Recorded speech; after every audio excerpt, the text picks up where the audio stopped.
Hello guys, this is Yani and welcome back to my channel. Ayan, excited ako ngayon kasi maganda ang pag-uusapan natin. Ano nga ba ang kung mag-aaral ka ng kung gagawin mong profession ang pagmamasahe, ano ang pag-aaralan mo? Hilot, shiatsu, Thai massage, Swedish, tsaka reflex. Yan talaga yung lagi. Tapos kinokombo-kombo lang nilang yan. Kunyari, Thai massage, shiatsu combo, hilot, Swedish combo. So, yun, kino-combo lang nila yan. Pero, ano nga ba? Saan ba tayo magfo-focus? Ano ba yung magandang pag-aralan? Pero syempre, bago natin ituloy ang mga bagay-bagay na ito, magkakape muna ako at ang pait ng kape. Ayan. Ano nga ba yung magandang pag-aralan pagka papasok tayo ng massage therapist o saan tayo magfo-focus? Actually, depende yan sa mga kumpanya eh. Kung ano yung ino-offer nila. Kung ano yung ino-offer nila, kailangan alam mo. Or kung ano yung ino-offer nila, kailangan yun ang iti-train sa'yo. Alam niyo ba kasi ang hilot sa TESDA ay parang Swedish. Kaya may mga samahan dun sa ama ng hilot, ama ng manghihilot. Sinuwerte lang talaga ako na minaster nila yung hilot ng mga albularyo. Tapos ano siya, yung sequence niya ay himay sa buong katawan ng tao. Kaya basag lamig talaga, yun talaga yung inaral ko. At kung ikaw ay isang kumpanya, spa, or home service at gusto niyo matutunan ng sequence ng hilot, andito lang naman ako. Murang-mura.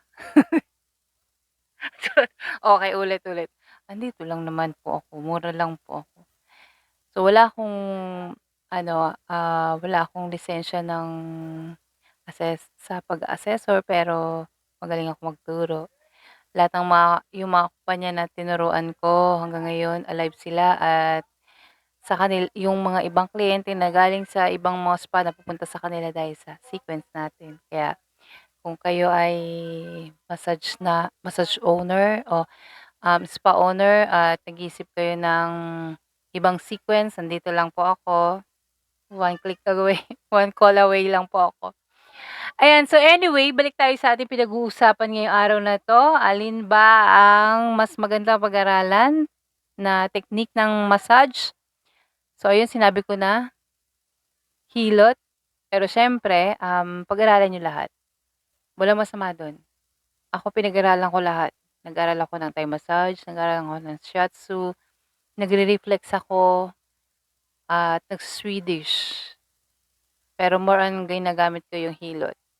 Paminsan-minsan nag-stretching kasi ang Thai massage more on stretching so may i-a-apply mo siya bago mag-start ang masahe.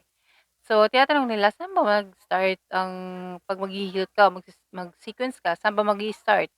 Sa paa, sa kamay, sa ulo?" So ako natutunan ko talaga mula sa umpisa, paa talaga ako nag-i-start, pataas.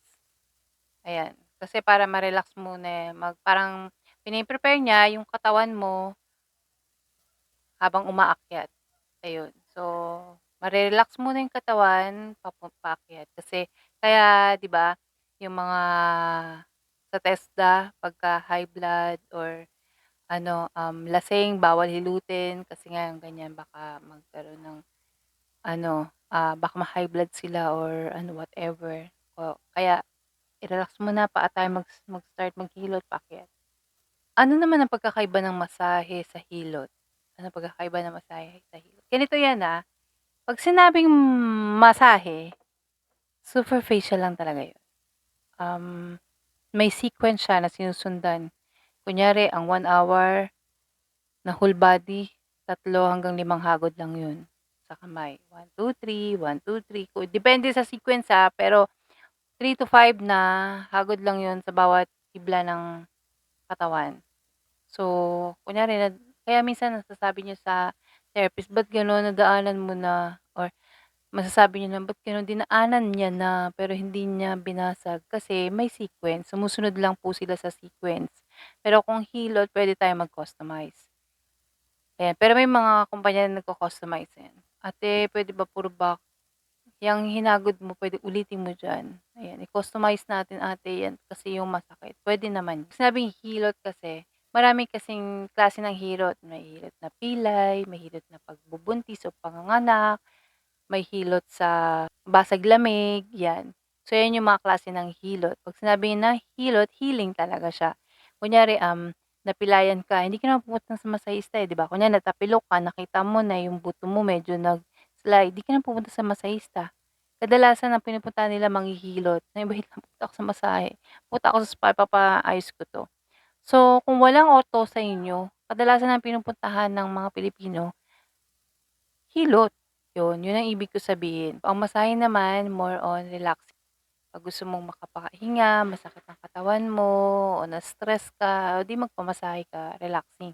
So ayan, sana may natutunan kayo sa aking, video ngayong araw na 'to. Napakaganda ng ating napag-usapan, ano pagkakaiba ng masahe sa hilot.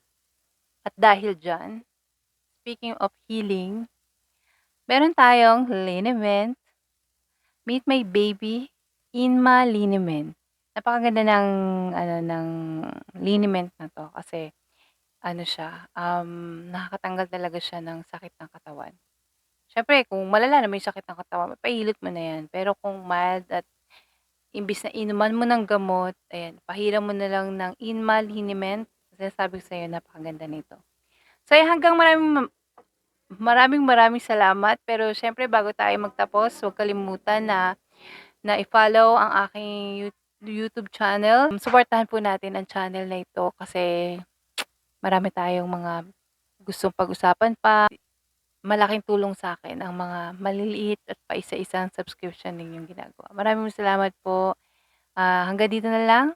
Makita ulit tayo sa susunod na mga araw para sa mga susunod na ating pag-uusapan. Pero ayan, wag ulit ninyong kalimutan kung may mga gusto kayo na pag-usapan natin sa channel na ito, i-comment niyo diyan sa comment section at sisikapin ko po na mai-topic 'yan sa ating susunod na mga episode. Maraming maraming salamat. This is Yani and thank you. Bye.